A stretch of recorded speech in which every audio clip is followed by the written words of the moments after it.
Hello everyone, welcome to the Iowa Mooney Express to Fun and Awesomeness. I have a good friend of mine and co-worker. This is Tony. Say hi. Hello. Yeah, so Tony is a co-worker, and we decided we're going to take the plane up. He's never been in an aircraft at all, period. So he really wanted to come up here and jump in the plane and go up and seeing the world from what a bird looks at, I guess, you know, the bird's eye view of the world. Also, Tony and I are going to talk about some fun stuff today. We're going to talk about crazy, fun UPS delivery stories. So we both work for UPS. He's a package car driver, which means he's the guy that runs around. He's the sexy guy that runs around in little brown shorts everywhere, right? The ladies. This is how we do it.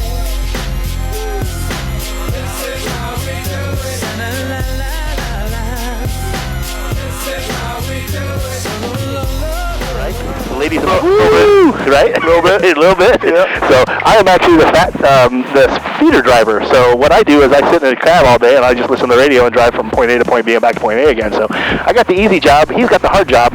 But I did do the hard job for many years before I got the easy job. So we're going to talk about fun, crazy stories, delivery driver stories today when we're up in the airplane. And we're going to let you fly. We'll let you do some other stuff. And of course, if you have any questions whatsoever, ask me. Okay. I'm here for you. Okay. All right, brother? All right, here we go. Good. All right. So we're going to go ahead and get this all set up here. Ames traffic. Mooney 875 is taxiing to runway 13 from the hangars, Ames. Got some gliders down here, which is pretty cool. They might be using 13. Let's see if we can sneak on in front of them.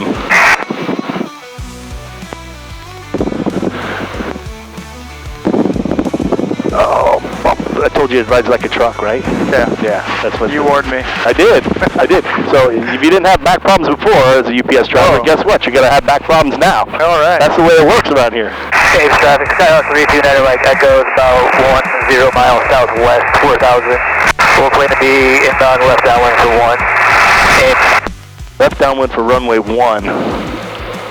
We'll switch it up. We'll go to runway 1. We'll do the long taxi. That way we can.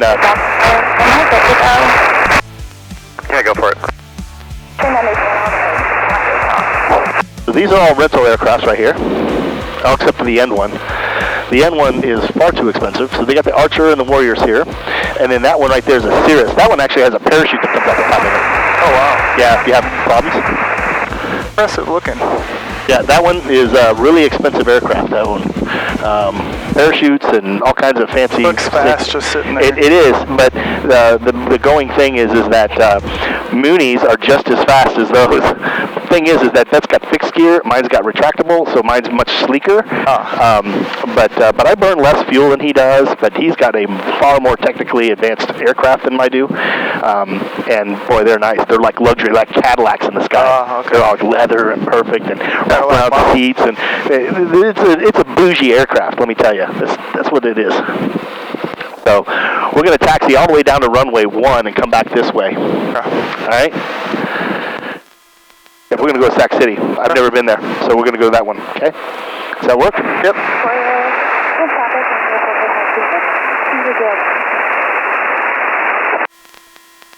So pretty easy little flight here, 65 miles away. So brakes on. That's why I wouldn't move. You want me to... Yeah, we can shut it now. Go ahead and shut that door, and it's always shut, and there's that, and it's locked, right? Yep, we're not doing anything. We're going to set up the plane for takeoff. So we do flaps. So I'm going to have you push this button down. Push it down.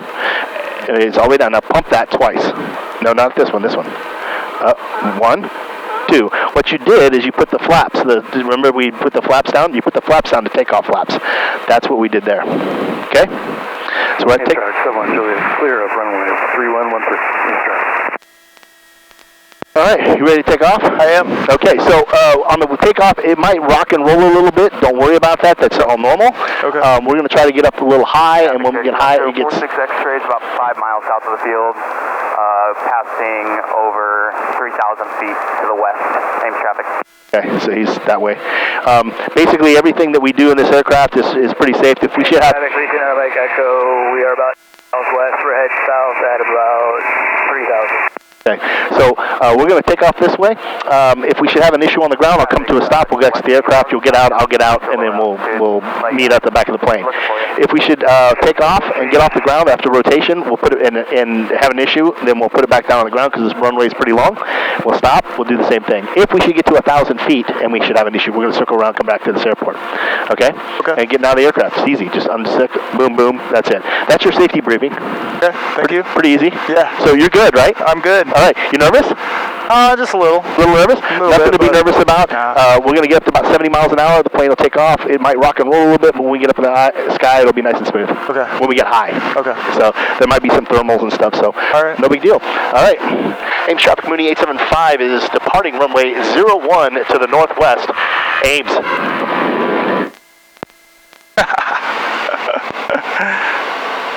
All right, here we go. Oh, and the air is much cooler up high. Yeah, I assume so. I didn't know what whether to wear. Yeah, you're fine. I've got a heater in here too, so we can throw the heater. So sounds good. So we got the 01 out for us. It means that that's the runway. We're gonna give it full power. Okay. All right. Engine's in the green, so oil pressure's good. Fuel pressure's good. We're tracking right down the middle. We're at 50 right now, 60 miles an hour. And there's 72, 73, and we'll go ahead and take off. Oh. That's what we do. Ames traffic, Warrior 44526, departing 01, staying in the pattern, final lap, shooting solo. Is this your solo?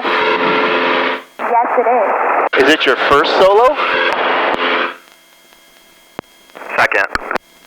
Second solo. She did a fantastic job coming on that last night. Thank you so much.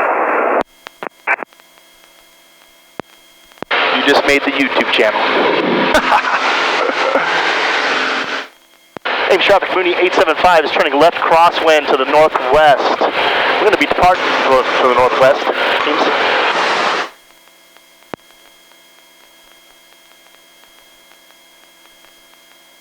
There's Jack Trice Stadium right there. I see that. Wow. Traffic will be 78 Kilo Juliet is 12 to the southeast. We'll be landing runway 18.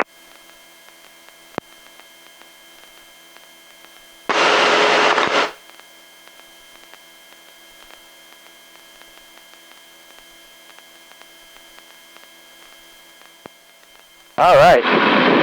What do you think? Pretty smooth. Crazy, huh? It's amazing. It's pretty awesome. Yeah. Love it. Never seen it from this view? Yeah. No way. So it got a Vinker golf course down there. Yeah. That's what that is. What made you want to fly? So it's always been a dream of mine to become a pilot. So I've always wanted to be a pilot. Ever since I was like 18 years old, I was like, I want to do this. I even went into the Air Force thinking I was going to become a pilot. So we get ready to sign up to do the Air Force thing, and they were like, no, well, here's the deal. You do 4 years of flying, right? Or do 4 years of work here at the Air Force. Then you go to school for 4 years, go to college. Then you come back, and then we'll teach you how to fly. I said, so in 8 years, you're going to teach me how to fly? They're like, yeah. I'm like, well, I could be a doctor by then. And they're like, yeah, but we're going to pay for your college. And I'm like, well, I don't really care about that. I just want to learn how to fly airplanes, and I'm trying to do it as quickly as possible. Like, well, it's going to take you 8 years with us. And I'm like, never mind. So I started taking lessons at age 21. I finally had enough money. I was like, all right, I'm going to start doing this. Okay. So I started taking lessons at age 21. Well, I got about 8 or 9 hours into it, and then I got a girl pregnant. Oh. And thought, man, I got to stop this. I got to raise a family and take care of my family now. So that's what I did. Okay. I chose to do that. And so when my daughter, the daughter that was born through that pregnancy, was married, I married her off almost 5 years ago. I basically looked at my wife and I said, you know, I've done everything that I need to do. It's time for me to start following my dreams. And she's like, you're right, go get your pilot's license. So that's when I started doing it. Cool. And finished it, got it done, 11, and then, of course, we were renting aircraft to go fly places. Well, you know, it doesn't work too well because you have to have the plane back within 24 hours. And I wanted to go see my daughter up in Spencer and be there for the weekend, not just for a day, right? Yeah. So that's when I started looking for aircraft, and I found this one and bought it. And, of course, my wife's like, you got to sell toys, and I did that. And so that's how I now own a Mooney, and so and I have my pilot's license. What I'm doing, though, is I try to fly as much as possible, at least every weekend. And what that does is that creates proficiency. proficiency is the idea that you're getting good at something, right? You're working at getting good at something. Yeah. In aviation, there's a thing called currency. So in order for me to keep my pilot's license, I have to have a minimum of 3 landings for every 90 days during the day. Wow. And if I want to fly at night, I have to have at least 3 landings at night in order to carry passengers, you know. Okay. So it's different between night and day, but it's still the same 3. That's the currency part.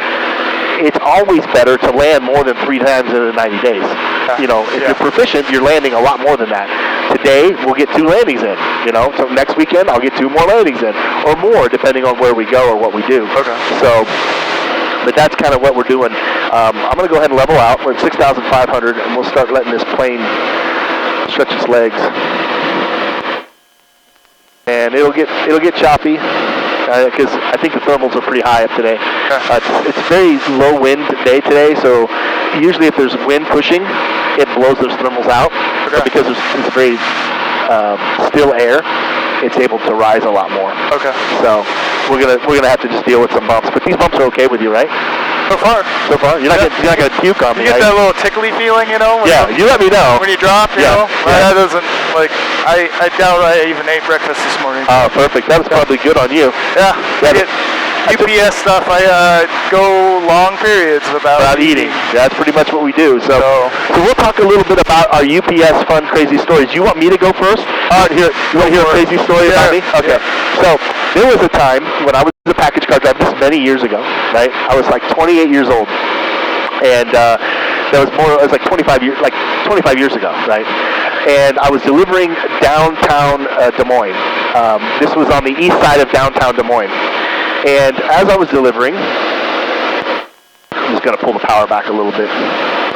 As I was delivering, one of my pickups that I had to do was a pharmacy over there on the east side of downtown Des Moines. So you can imagine buildings, like row buildings, 2-story buildings with alleyways in the back and parking lots in the back, and these buildings are right up to the edge of the road. So the parking place for this particular business was in the back. So I parked in the back, and I was waiting on my pickup time because my pickup time was like, let's say 4:15, right?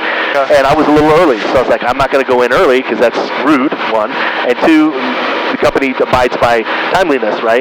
So I sat in the back and was sitting there, and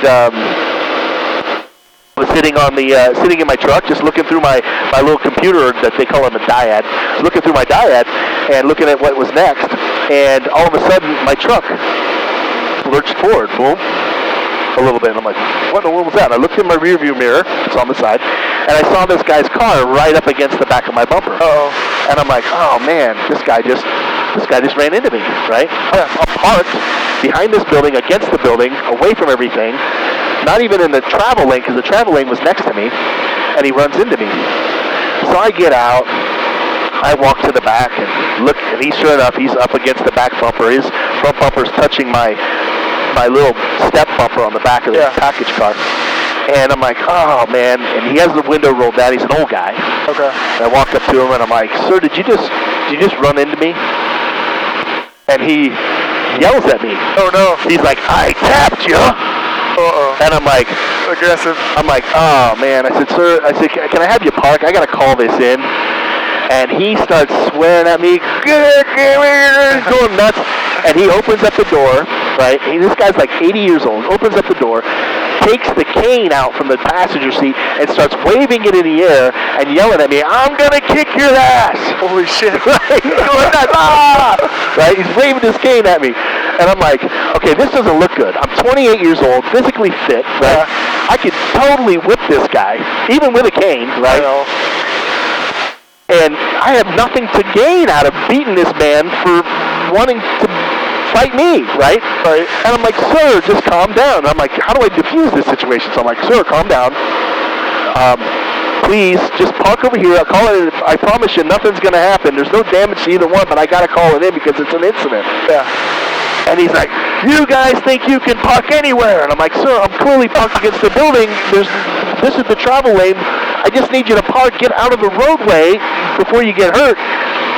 He jumps in his car, puts it in reverse, and I think he's going to come to park, and he takes off. And I'm like, panicking. I'm like, oh my God, this guy ran into me. How do I report this? I'm new as a driver. I'm like, how do I report this? What do I do? So I call in and I'm like, hey, this old guy just ran into me in the back and he took off. And they're like, was there any damage to the truck? I said, there's no damage to the truck. There's paint flakes from his car. He was driving like a Corsica, a blue Corsica. I'll never forget it. And I'm like, there's no damage or anything, but man, he wanted to fight me. And they're like, what? I'm like, yeah, he's waving his cane. They're like, wait, a cane? What are you talking about? I said, the dude was like 80 years old and wanted to fight me. And they're like, where is he at now? And I'm like, he took off. They go, well, that's better. That's better that he left. And I'm like, okay. Okay, well, what do I do? Am I in trouble? I'm thinking I'm in trouble. Yeah. And they're like, just continue with your day and come back and we'll talk about it when we get back. So I get back to the building and park the truck, and of course I'm nervous. I'm thinking, oh, here we go. Management's going to get all over me about getting in an accident and everything. But they were like real cool. They were like, hey, it's okay. If the guy calls in, we know what happened. You called in. You did everything you're supposed to, and we'll question him then. But it's no big deal. You did everything you could. He was probably getting medication. And I'm like, what do you mean? And they said, well, the pharmacy that you're picking up at is a regular pharmacy for people. Yeah. But there's an upstairs that's a county pharmacy for psychiatric medication. Oh. So they think that he was going there to get some psychiatric, because what 80-year-old man is going to want to get out of his cab and try to beat a 28-year-old? Try to fight you? Try to fight me. So I was like, freaking out. Like, if it had been any younger guy, I'd have been like, all right, come on. Yeah. But no, this guy was 80 years old. I'm like, this is not going to end well for me. If this guy hits me with a cane, I take the cane out and beat him with it. It's not going to end well, right? There's no recourse. There's no good. No recourse to this. No good. So that was one. I've got lots of stories. Okay. That's my aggressive story. I've got other stories, but we'll hear one from you. What about you? Well, if you want to do aggressive, like I just 2 weeks ago. 2 weeks ago? It hadn't happened in a long time. Okay. A long time before the first one, but I remember the first one too. All right. So I had like 11 or 12 plant boxes, bushes, right? Okay. They're not the sturdiest. Yeah, they're very weak and fragile. Yeah, they have plants in them, right? Yeah. So I bring them to this guy's door. Yeah. He's up there in I don't know, 70s, 80s. Yeah. And so I bring all of them, and the one is bad. Yeah. And he flips out, starts dropping F-bombs on me. Right. Whatever. I've heard it before. I'm not like upset. Yeah. Because this happens plenty. Right. So I said, hey, I'm sorry, I'm not going to be talking to you that way, blah, blah, blah. Yeah. He's like, can't anyone in this country do anything right? And like, he went real umbrella on me. Yeah, right. Like right away. And I was like, this guy doesn't want to fight about plants. Okay, He's got something else bothering him. I'll just let him, So he kept going, and I just finished the delivery, and then I got down the road like a house or two, and I called Erica, and I said, hey, there's a guy. Yeah. He's up, whatever, he's upset. And she says, okay, I'll let him know and whatever, and it was fine, but yeah. So you had another, what's up with the old people? I think it takes a certain type of person to want to confront the UPS driver. Yeah. I had a few on March Madness, guys home drinking. Oh yeah. They come out of the house like, oh, you're going fast. And I wasn't outside to see you, but now I'm going to yell at you. Right. Because I probably had a few. Yeah. That type of personality, I don't know. Yeah, what it is. And it's happened so many times that I just kind of laugh at them, or I don't react the way I think they want me to. And that probably infuriates them. I try to diffuse, like you said, you know, I don't want them to be upset with me. I want them to be like, hey, this guy's honorable fella. Right. I'm around the same neighborhood every day. Right. They are my customers. I don't want them to think that I don't care about them. So, generally I'll just take whatever they have to say, and I just smile and say, all right, you got me, or whatever, have a better day. One guy, I said, hey, have a good day, and he says, F you. Yeah. And I'm like, all right, that guy's not, his problem wasn't me. Right. He was having some other issue. Yeah. Yeah. So, stuff like that.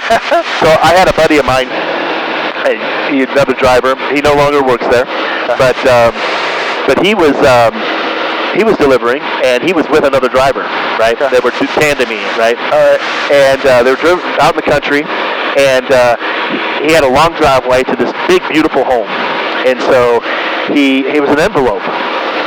He takes the envelope, he scans the envelope, he starts walking down the driveway to the house. He's walking down, he looks up and he sees like statues, you know, there's like a pond statue deal in the turnaround, and there's other statues on the steps going up into the house and stuff, and he's like, yeah, you know, whatever. He kind of just doesn't think anything of it. He gets to the first step as he's getting ready to go up to the house, and he hears this crazy hissing sound, like loud hissing. He stops in his tracks. He looks up, and he sees a giant peacock standing there at the front door with its tail all flared out, hissing at him. So he stops and he stares at this thing like, oh my gosh, is this big bird going to attack me? You know, what's hissing at me?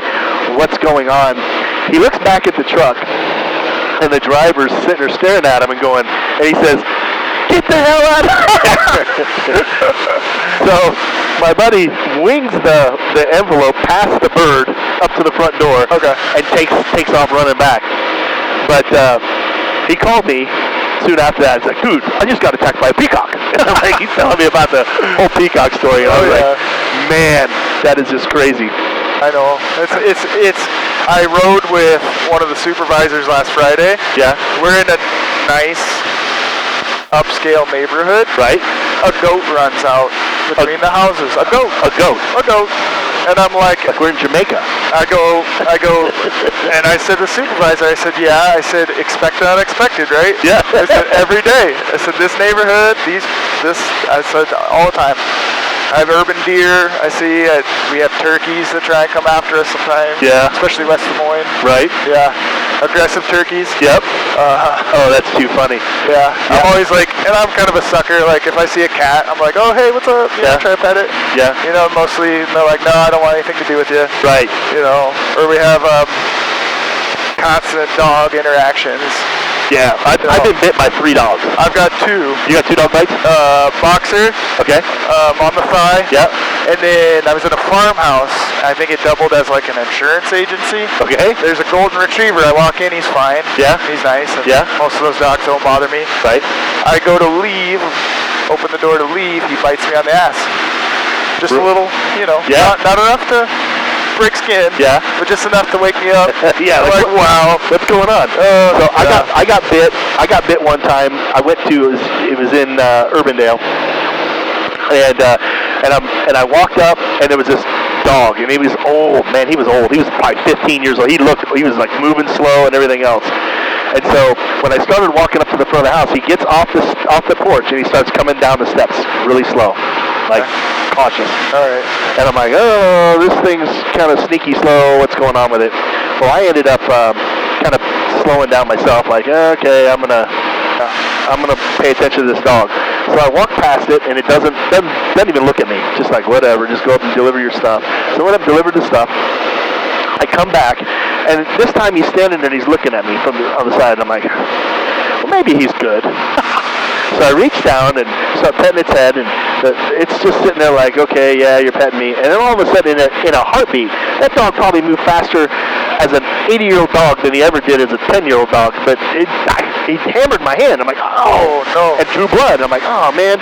So I called in, said, yeah, the dog bit me on the hand and drew blood. I'll be fine. Just get a Band-Aid and put it on and keep going about my day, whatever. So they call the owner. The owner's like, oh my gosh, our dog bit somebody. Like, yep. I said, okay, well, we need to make sure it has all the shots. So they made sure it had all the shots, and of course, management was like, yep, dog's clean, has all the shots, everything's good, you're good to go. Yeah. If you need to go seek medical attention, let us know. I said, no, it's just a Band-Aid, whatever, I'm good. Well, next week, I come into work, and my boss hands me an envelope, right? And I'm like, what's this for? And he goes, oh, we just got it, it's supposed to go to you. And I'm like, okay. So I open it up, and there's a gift card in the envelope. It's a Target gift card with a dog on the front of it, right? And there's a note in there. We are really sorry about our dog's behavior. Wow. Please accept this gift. You know, it was like a $50 gift card. Wow. But what was funny is I was like, holy cow, I got this gift card. And it was a coverage route for me, so I didn't know the people or anything. But the original driver knew the owners, and so the owners went and asked the driver, like, hey, our dog did the coverage drive, and it's like, and it was, I don't know, you remember Frank Azzini? I do. Yeah. I do remember. He was the driver. He's like, he says, oh yeah, that was Chris. The dog bit Chris. Yeah, his wife's an attorney. And I guess their faces were like, oh my gosh. Oh my gosh. So they felt compelled to send me a 50. He goes, so Frank was like, you owe me half. He's not like, we didn't play these people that way, you know. He's like, he was just laughing. He was like, yeah. He's like, yeah, it was just kind of funny. But we're 10 miles out, so we're going to go ahead and make a radio call. How about that? All right. Sac City traffic, Mooney 875 is 10 miles to the east, inbound, runway 14. Sac City.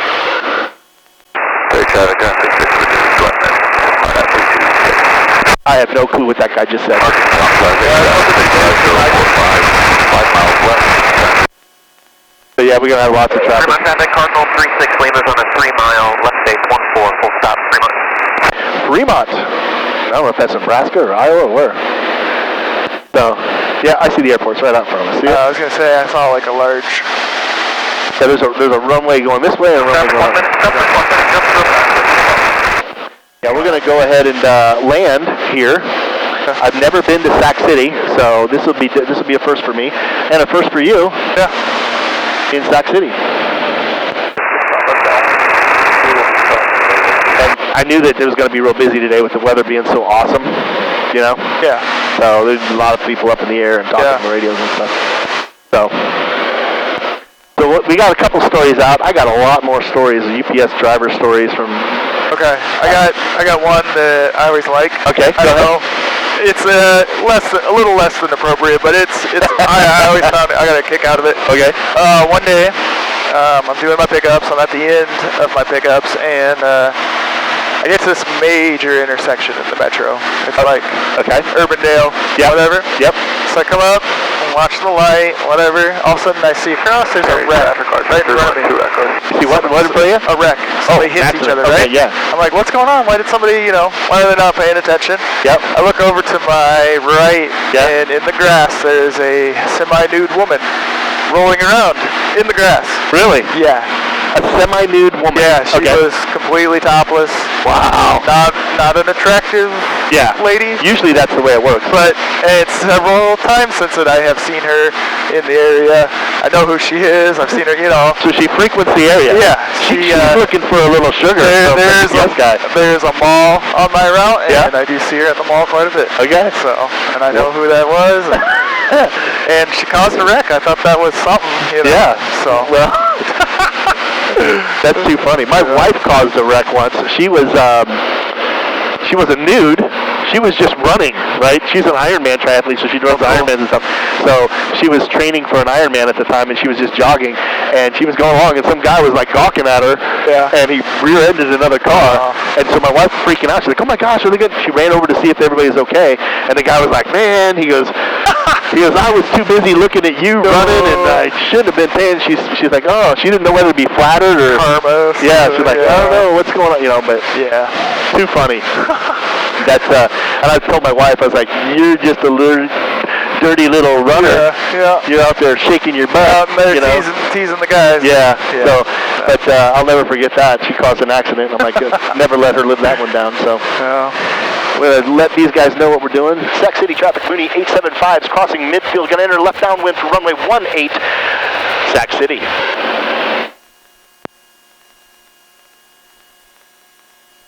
So right now we got nothing. We got no flaps in, no nothing. When we get on the downwind, which is parallel to this runway, we will put in the flaps and everything and get everything ready to go and get the gear down, all that kind of good stuff. Sac City traffic, Mooney 875 is turning downwind from runway 18, Sac City. Actually 36. Actually, we're going to switch it up to 36 at Sac City.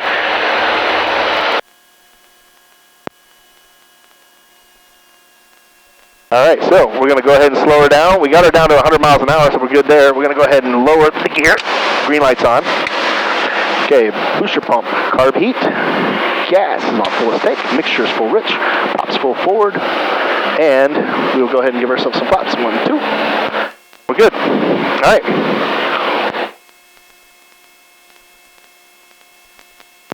City traffic, Mooney 875 is turning left base for runway 36, Sac City. So this is how you fly. Here's how you come in and land, so you can see the runways out there in front of us.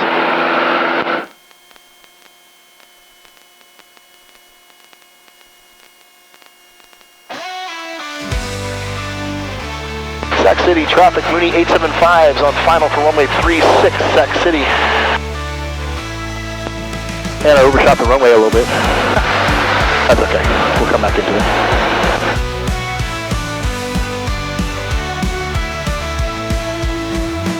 Up in the sky, where the clouds gently part. In a Mooney we soar, with dreams in our heart. Chris at the controls, with a smile so bright. Chasing horizons in the morning light. It's our time to fly. Adventure calls over fields of gold.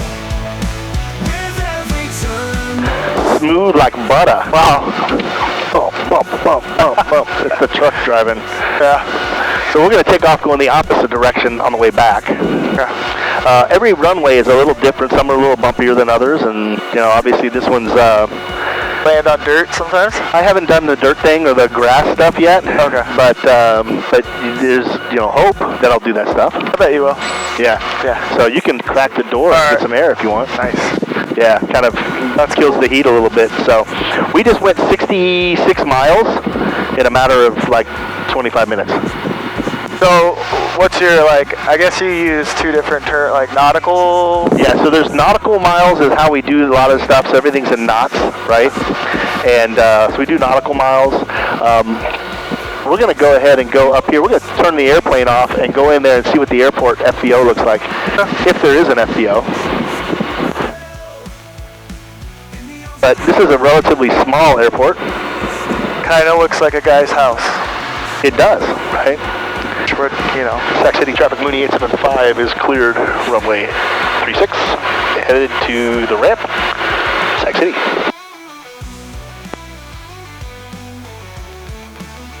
So I imagine that door, that side door to this big building is going to be the FBO. So we're going to go over there.